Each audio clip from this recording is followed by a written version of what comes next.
Hi बच्चों party. So we have done with the part 1 of the chapter the lost spring. ठीक है, अब हम इसका सेकंड पार्ट पढ़ने वाले हैं. I want to drive a car. पहले पार्ट में हमने साहिब की स्टोरी पढ़ी. अब हम देखते हैं कि इसमें मुकेश नाम के एक लड़के की स्टोरी है. सो चलो शुरू करते हैं. Mukesh इंसिस्ट्स on being his own master. I will be a motor mechanic, he announces. अब जैसा हम जानते हैं कि जो ऑथर है ना, वो वहाँ पे अपनी सोसाइटी में जितने भी बच्चे कचरा बीनते हैं, अब उसकी जान पहचान हो गई है उनसे. तो अब एक और लड़के मुकेश की बात कर रही है. कहती है कि वो क्या बोलता है कि मैं एक मोटर मैकेनिक बनूंगा. Do you know anything about cars, I asked. तो ऑथर ने पूछा तुम्हें कुछ कार्स के बारे में कुछ पता है. I will learn to drive a car, he answers looking straight into my eyes. तो कहती कि सीधा मतलब उसने मेरी आंखों में देखते हुए बोला कि मैं सीख जाऊँगा. I will learn to drive a car, मैं कार को ड्राइव करना सीख लूँगा. His dream looms like a mirage amidst the dust of streets that fills his town Firozabad, famous for its bangles.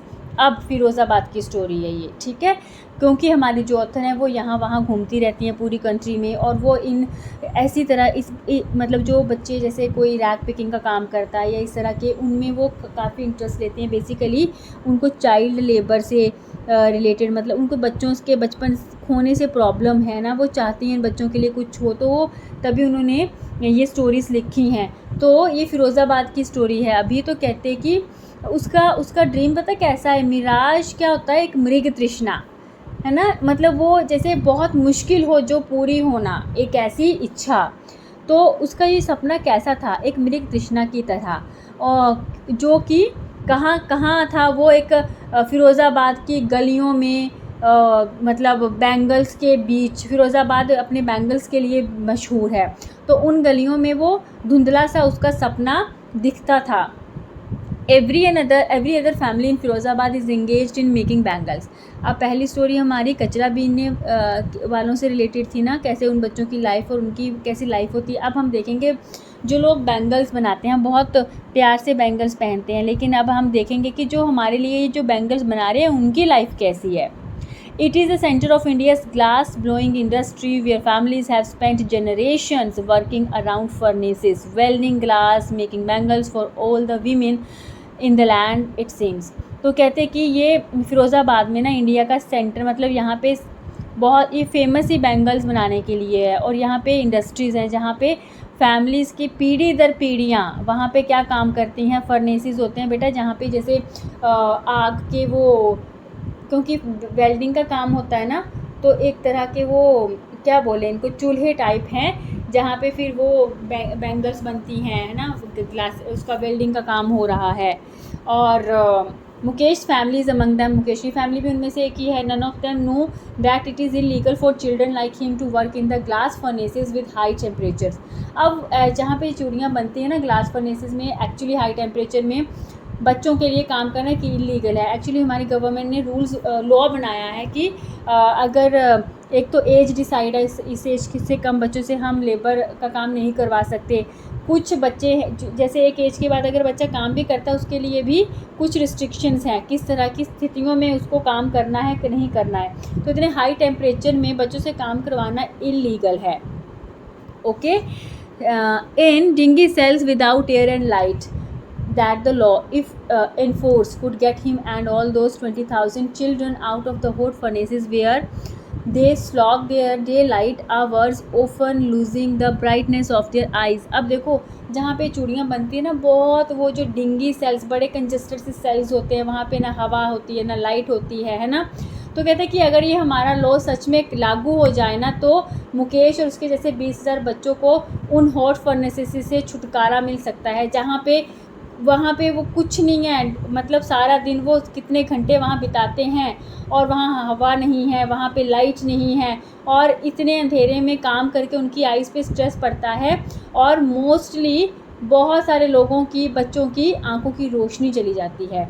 Mukesh eyes beam as he volunteers to take me home, which he proudly says is being rebuilt. तो author ने बोला होगा मुकेश को कि मुझे अपना घर दिखाओ, तो उसको बड़ा अच्छा लगा, बड़ा वो प्राउडली उनको लेकर गया, चला कहता कि हम ना रीबिल्ड कर रहे हैं अपना घर, बड़ा प्राउडली उसने बोला। We walk down stinking lanes choked with garbage, past homes and remain hovels with crumbling walls, wobbly doors, no windows, crowded with families of humans and animals coexisting in a primeval state। ठीक है, क्या है वहाँ पे stinking lens है ना, क्योंकि वहाँ पे क्या है, एकदम तंग गलियाँ हैं, ड्रेनेज की व्यवस्था नहीं है, स्मेल आ रही है हर तरफ से, और ऐसे दरारें पड़ी हुई दीवारें हैं, हिलते टूटते फूटते से डोर्स हैं, खिड़कियाँ हैं ही नहीं हैं, और जो इंसान हैं और एनिमल्स हैं, जो उनके पेट्स हैं, गाय भैंस डॉग्स या कुछ भी, जैसे गाय भैंस वो भी हैं, वो एक ही घर में एक ही साथ रह रहे हैं। ठीक है, he stops at the door of one such house. तो कहता वो एक ऐसे ही घर के डोर पे रुका।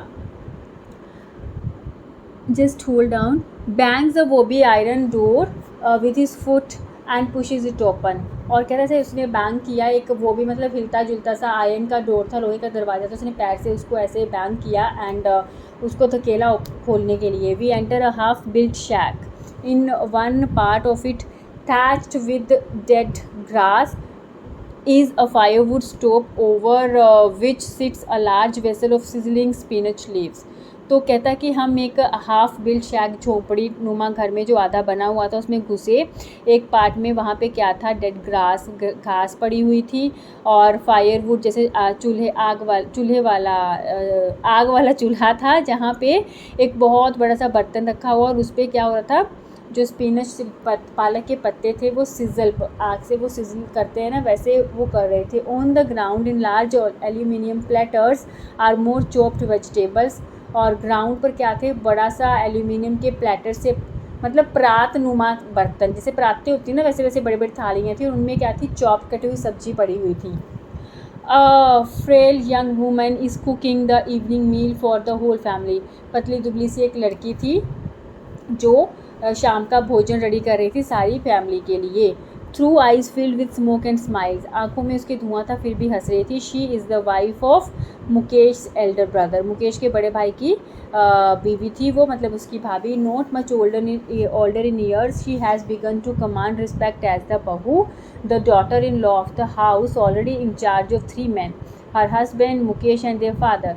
तो मतलब ज़्यादा वो बड़ी नहीं थी एज में, तो वो अभी उसका क्या था, एक बहू थी वो एक घर की, तो ऑलरेडी वो 3 आदमियों से का वो ध्यान रख रही थी। फैमिली में कौन थे, उसके हस्बैंड थे, मुकेश था, और मुकेश के फादर थे।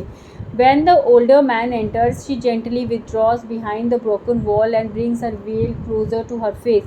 तो जैसे ही मुकेश के पिताजी आते हैं तो वो क्या करती है, वो टूटी हुई दीवार के पीछे चली जाती है और अपना घूंघट निकाल देती है। होती है ना ये घूंघट की प्रथा, इवन हमारे तो हिमाचल में भी और काफ़ी जगहों पे आज भी है, जहाँ पे जो बहुएं हैं वो अपने ससुर अपने जेठ वगैरह से घूंघट करती हैं।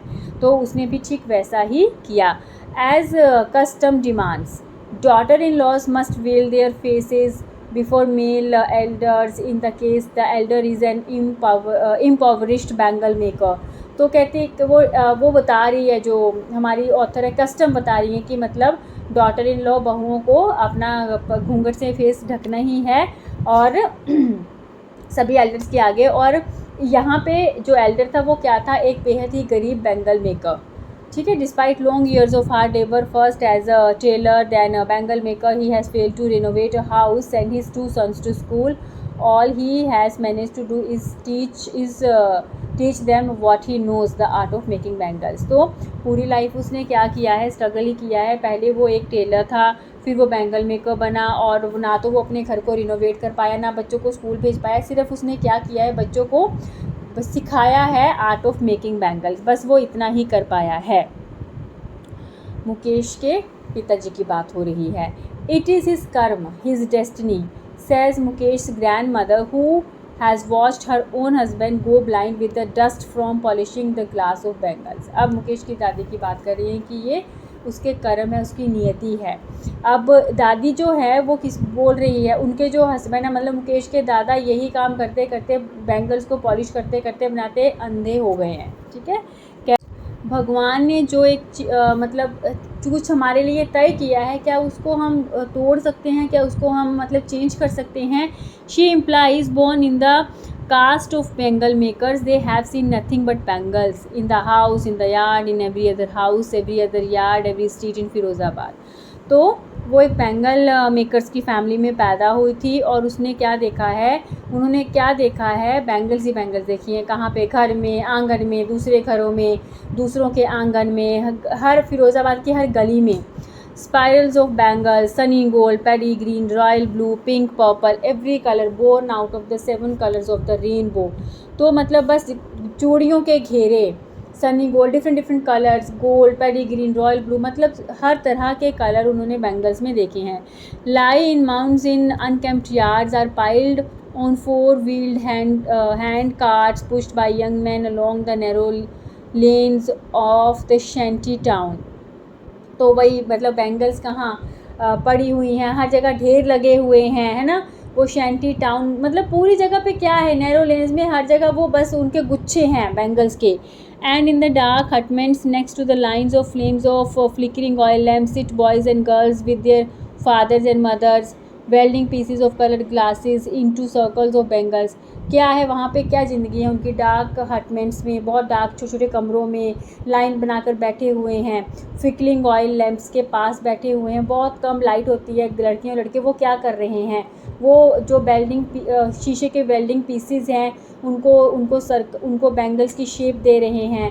Their eyes are more adjusted to the dark than to the light outside. और उनकी आंखों को अब आदत पड़ गई है वो अंधेरे की, वो अब सूरज की रोशनी को अडाप्ट ही नहीं कर सकते, बर्दाश्त ही नहीं कर सकते। That is why they often and up losing their eyesight before they become adults. और देखो इतना मतलब अडल्ट्स बनने से पहले ही मोस्टली बच्चे अंधे हो जाते हैं जो बैंगल्स की फैक्ट्री में काम करते हैं। कितनी आयरनी है ना, कितना मतलब बड़ा एक ये देखो सोचने वाली बात है बेटा। हम लोग यहाँ मज़े से रह रहे हैं, खा पी रहे हैं, हमें नहीं पता दुनिया में क्या हो रहा है, बच्चों की लाइफ में कितना स्ट्रगल है। Savita young girl in a drab pink dress sits alongside an elderly woman soldering pieces of glass. अब सविता की एक सविता नाम की लड़की है, वो ड्रैपिंग ड्रेस में बैठी हुई है और एक बड़ी औरत की साइड में बैठ के क्या कर रही है, वो वही पीसेस ऑफ ग्लास को उनको शेप दे रही है, उन पर प्रिंट कर रही है। As her hands move mechanically like the tongs of a machine. अब वो इतने एक्सपर्ट हो चुके हैं कि उनके हाथ ना मतलब ऐसे घूमते हैं, फटाफट फटाफट कर रही हैं वो। टोंग्स मतलब चिमटे, है ना, फटाफट वो एकदम एक्सपर्ट बन चुके हैं। I wonder if she knows the sanctity of the bangles she helps make. It symbolizes an Indian woman's suhag, auspiciousness in marriage. It will dawn on her suddenly one day when her head is draped with a red veil, her hands dyed red with henna, and red bangles rolled onto her wrist.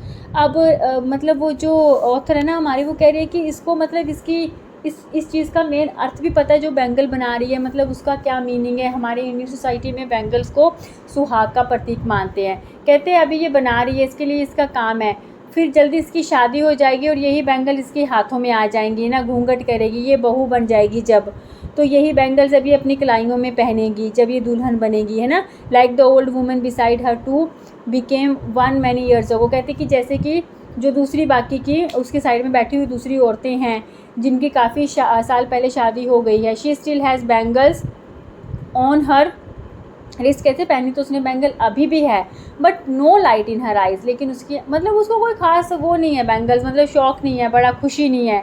एक वक्त शेर भर खाना भी नहीं खाया, she says in a voice drained of Joy. क्यों नहीं है उसकी आंखों में कोई भी उम्मीद की किरण। कहते कि एक वक्त शेर भर मतलब पेट भर के खाना मिलता ही नहीं है उनको, है ना। तो मतलब she has not enjoyed even one full meal, मतलब पूरी in her entire lifetime, पूरी लाइफ टाइम में उसने कभी पेट भर के खाना तक नहीं खाया है। हम लोग क्या करते हैं, मम्मा लोग खाना दे रहे हैं, नहीं खाना, बस ये छोड़ रहे हैं, मुझे ये चीज़ नहीं पसंद। रेस्टोरेंट में जा रहे हैं, बर्थडे पार्टीज़ में जा रहे हैं, कितना कितना खाना वेस्ट करते हैं। बेटा खाने की जो कीमत है वो इन बच्चों से पूछो। So never ever waste food, ठीक है, कभी भी फूड को वेस्ट नहीं करना चाहिए। That's what she has reaped. Her husband, an old man with a flowing beard, says, I know nothing except bangles. तो जो औरतें वहाँ पे बैठी हुई उसके साथ सविता के साथ, वो क्या बोल रही हैं, उन्होंने बताया कि मतलब हमने ज़िंदगी भर ये सब किया है, बट क्या कभी उनको पेट भर के खाना तो मिला ही नहीं है ना। उसका हस्बैंड एक old man with a flowing beard, दाढ़ी वाला, I know nothing except bangles, कहता है मुझे बैंगल्स के अलावा कुछ पता ही नहीं है। मैंने मतलब all I have done is make a house for the family, मतलब मैंने सारी ज़िंदगी क्या किया, सिर्फ एक घर बना दी जिसमें फैमिली रह सके। Hearing him one wonders if he has achieved what many have failed in their life time, he has a roof over his head. मतलब तो ऑथर बोलती है कि उसको सुन के इतनी हैरानी हुई कि कम से कम उसने एक घर तो बना लिया है। बहुत सारे लोग तो पूरी ज़िंदगी मर जाते हैं काम काम करके, लेकिन फिर भी उनसे घर तक नहीं बनता, लेकिन इसने कम से कम ये तो अचीव किया है कि उसने अपने घर वालों को एक छत तो दी है रहने के लिए। The cry of not having money to do anything except carry on the business of making bangles, not even enough to eat, rings in every home। हर घर की यही कहानी है, ठीक है। बैंगल्स बनाने वालों के हर घर की यही कहानी है। खाने को इनफ फूड नहीं है, हर जगह बस हर घर में जाओगे तो यही मिलेगा, पेट भर खाने की ही बात होगी। The young man echo the lament of their elders, little has moved with time, it seems in Firozabad, years of mind numbing toil have killed all initiative and the ability to dream। मतलब अब क्या है, बड़े बच्चे छोटे बच्चे जो हैं वो अपने बड़ों को फॉलो करे जा रहे हैं, और मतलब उनके माइंड ना चूड़ियाँ बनाने में बस उनका यही उनका ऑक्यूपेशन है। उनके माइंड सुन्न हो चुके हैं, वो कुछ और काम करने के बारे में सोचते नहीं हैं। बस उनका एक ही है कि पेट भर खाना चाहिए, बस यही काम हम कर सकते हैं, यही काम हमारे लिए बना है। वो कोई और सपना देखते नहीं है, उनमें वो एबिलिटी बची ही नहीं हुई है।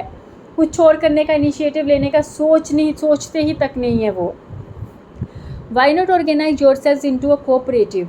I ask a group of young men who have fallen into vicious circle of middlemen who trapped their fathers and forefathers।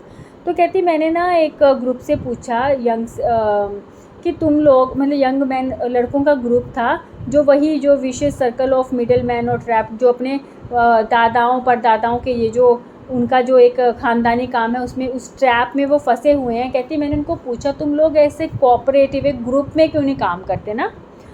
Even if we get organised we are the ones who will be hold up by the police beaten and drag to jail for doing something illegal. कहते हम कैसे करें, अगर हम कोशिश भी करते हैं ना कोई ऑर्गेनाइजेशन बनाए कोई ग्रुप बनाए तो कहता हमें रोक दिया जाता है पुलिस के द्वारा, हमें मारा जाता है और जेल में डाल दिया जाता है कि आप लोग गलत कर रहे हो, इलीगल कर रहे हो।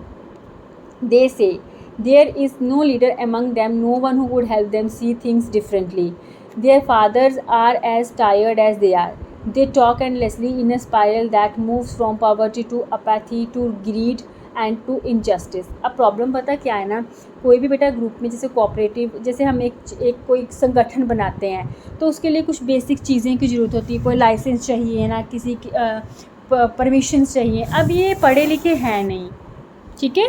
लीडर कौन बनेगा, कौन इनको गाइड करेगा कि कौन कौन से डॉक्यूमेंट्स चाहिए, क्या कहाँ से परमिशन चाहिए। तो बेचारे कोशिश करते हैं, पुलिस वाले वैसे पकड़ के ले जाते हैं, मारते हैं कि तुम लोग इलीगल कर रहे हो। तो क्या करें, तो इनकी लाइफ क्या है, इनकी लाइफ गरीबी सहानुभूति लालच और न्याय के बीच में फंसी हुई है। मतलब ये जो हमारे पॉलिटिशियंस हैं आएंगे वोटिंग, जब इलेक्शंस होंगे तब आएंगे, इनसे वोट्स मांगेंगे, लेकिन इनके लिए वो कुछ नहीं करते हैं। उनके लालच का जो साहूकार है, ठीक है, अगर ये चाहते हैं कुछ करना, उनसे कर्ज़ा ले रहे हैं, क्या करेंगे बेचारे, कर्ज़ा कहाँ से चुकाएंगे। इनको सही कोई भी इनके साथ इतना इनजस्टिस होता है ना, कोई इनको मतलब हर कोई बंदा इनका फ़ायदा उठा रहा है, ठीक है। Listening to them I see two distinct world, one of the family caught in a web of poverty. कहती कि उनको सुन के मैंने दो डिस्टिंक्ट वर्ल्ड्स देखे, दो अलग अलग दुनिया देखी। एक था एक गरीबी के जाल में फंसी हुई family, burden by the stigma of caste in which they are born. मतलब कि एक तो गरीबी में, ऊपर से जो अपने उनके रीति रिवाज हैं उन्हीं स्टिग्मास में उन्हीं में फंसे हुए हैं। The other a vicious circle of sahukars, the middleman, the policeman, the keepers of law. और दूसरी दुनिया किसकी थी, जो कि साहूकार्स हैं, जो मिडल मैन हैं, जो पुलिस मैन है, जो बीच में आके बिचौलिए हैं, पुलिस वाले हैं। हर कोई इनको मतलब इनका यूज़ कर रहा है। The bureaucrats and the politicians, जैसे मैंने अभी बताया, बड़े बड़े नेता ब्यूरोक्रेट्स है ना, वोटिंग के लिए वोटों के लिए आ जाएंगे, उसके बाद कोई इनका कुछ नहीं पूछ रहा है। Together they have impose the baggage on the child that he can not put down, before he is aware he accepts it as naturally as his father. To do anything else would mean to dare. तो अब क्या हो गया, अब इनका एक tradition ही बन गया। मतलब इनको इनकी सोच ही नहीं रही कि ये बैंगल मेकिंग के अलावा कुछ कर सकते हैं। इनको वो बच्चे को मतलब बच्चा मैच्योर होते होते वो खुद ही उसके ऊपर वो रिस्पॉन्सिबिलिटी आ जाती है, डाल दी जाती है और वो एक्सेप्ट कर लेता है कि बस उसका यही काम है, उसको यही करना है। कुछ और करने का मतलब एक साहस की बात है, उसमें लीडरशिप चाहिए, तो वो डेयर कौन करेगा। And daring is not part of his growing up, क्योंकि जब उनकी पालन पोषण में डेयरिंग तो उनको सिखाई नहीं गई है। When I sense a flash of it in Mukesh I am cheered, I want to be a motor mechanic he repeats. तो कहती कि जैसे ये बच्चे बैंगल मेकर्स के जो बच्चे हैं वो मतलब उन्होंने एक्सेप्ट किया हुआ है कि बस हमारी जो डेस्टिनी है वो बैंगल मेकिंग है, हम और कुछ नहीं कर सकते, वो डेयर ही नहीं है उसमें। लेकिन कहती कि मैंने वो साहस किस में देखा, मुकेश में देखा, और मुझे बहुत अच्छा लगा जब उसने क्या बोला कि मेरे को मोटर मैकेनिक बनना है। He will go to a garage and learn. कहता कि मैं मतलब गैराज जाऊँगा, सीखूँगा, but the garage is a long way from his home, I will walk. तो उसने बोला कि गैराज जो है बहुत दूर है तुम्हारे घर से। बोलता कोई बात नहीं, मैं पैदल चल के जाऊँगा, ठीक है। Do you also dream of flying a plane. तो कहती मैंने पूछा तुम्हें मतलब तुमने कभी सपना देखा है, तो तुम्हारी इच्छा है एक हवाई जहाज़ उड़ाने की। He suddenly silent. कहती वो चुप हो गया। No he says staring at the ground. कहती चुप हो गया और ऐसे ना ग्राउंड की तरफ देखने लगा, एक टक लगा के नीचे ज़मीन की तरफ। In he small murmur there is an embarrassment that has not yet turned into regret. तो कहती कि एक्चुअली उसने नीचे देखा और वो ना थोड़ा सा बुदबुदाया और उसमें एक एम्बैरेसमेंट थी, लेकिन रिग्रेट नहीं था, क्योंकि उसको ना प्लेन्स के बारे में पता ही नहीं था, ठीक है। He is content to dream of cars. वो अपने कार्स के सपने के साथ ही कंटेंट है, सेटिस्फाइड है। That he sees hurtling down the streets of his town. क्योंकि कार उसने अक्सर कारें देखी है ना उसकी अपनी गलियों में, अपने शहर की गलियों में घूमती हुई। Few airplanes fly over Firozabad. क्योंकि फ़िरोज़ाबाद के ऊपर से बहुत कम एरोप्लेन्स जाते हैं। कारें तो उसने देखी हुई हैं, कारें तो चली रहती हैं, तो उसको पता ही नहीं था एक्चुअल में कि एरोप्लेन है क्या। लेकिन वो अपने सपने के साथ खुश है, हैप्पी है, कंटेंट है कि उसको कार चलानी सीखनी है। तो ऑथर इस बात से खुश है कि एटलीस्ट ये मुकेश जो है वो उस स्टिग्मा से बाहर निकल रहा है, जो उसके मतलब पूरी उसकी जो एक सोसाइटी है उसमें पूरा चला हुआ कि बस आपको बैंगल मेकिंग में ही जाना है, आप कुछ और कर ही नहीं सकते। मतलब उनका दिमाग इस तरह से नम हो गया, सुन्न हो गया कि वो सारे सोचते हैं कि हम बस यही कर सकते हैं और कुछ हम कर नहीं सकते। एक तो उनकी जो कास्ट सिस्टम है, जो उनकी जो मतलब ट्रेडिशंस हैं, रिचुअल्स हैं, एक रिस्पॉन्सिबिलिटी उनकी है, एक कारण उनकी गरीबी है, एक कारण और सबसे बड़ा कारण है ये जो हमारे ब्यूरोक्रेट्स हो गए, पॉलिटिशियंस हो गए। तो इतना भ्रष्टाचार जो इसकी वजह से ये लोग तरक्की ही नहीं कर पा रहे हैं, उस जंजाल से निकल ही नहीं पा रहे हैं। लेकिन मुकेश ने हिम्मत दिखाई है सपना देखने की, और इस बात से हमारी ऑथर बहुत खुश हैं। तो बेटा इस तरह से हमारा ये पार्ट भी ख़त्म होता है। तो इसमें क्या है, ये किस चीज़ को सिम्बोलाइज़ करता है। देखो स्टोरी से हमें क्या पता चलता है। एक तो हमें पता चला कि हमारे देश में जो फैमिलीज़ हैं, जो बच्चे हैं, वो कौन सी कंडीशंस में रह रहे हैं, ठीक है। तो कभी भी आप बड़े हो जाओ, जीवन में सक्सेसफुल हो जाओगे ना जब, तो प्लीज़ ऐसे लोगों के लिए पक्का कुछ करना, ठीक है।